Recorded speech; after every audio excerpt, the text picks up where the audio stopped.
Salam dəyərli dostlar, bugün alaq otu kimi tanıdığımız növbəti bir dərman bitkisi haqqında məlumat verəcəm. Həm kulinariyada, həm də təbabətdə istifadə olunan Amaratus bilitum deyə elmi adı ilə tanınan, Azərbaycanda müxtəlif bölgələrdə müxtəlif cür adlandırılan bir bitki növü haqqında məlumat verəcəm.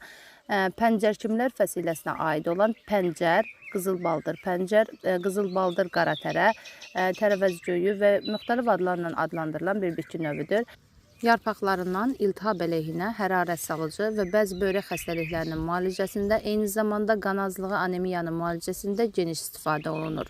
Kulinariyada isə adətən qovurması bişirilir, qutabın tərkibinə qatılır, dovğa bişirilən zaman dovğanın içərisinə qatılır. Yəni, müxtəlif bölgələrdə bitkidə müxtəlif cür istifadə edirlər. Lakin dostlar, nəzərinizdə olsun ki, bitkinin yarpaqlarında azotla zəngin olan torpaqlarda nitrat toplamağa meyilli olduğu üçün mütləq süni gübrələnən torpaqlarda istifadə edilməsi məsləhət görülmür.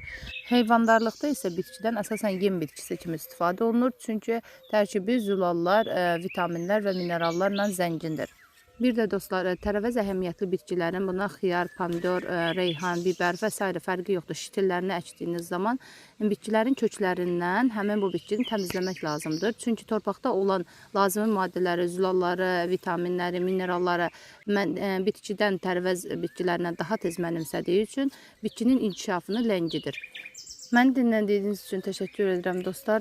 Səhifəni bəyənməyi və paylaşmağı unutmayın. Sağ olun, sağlıqlı qalın.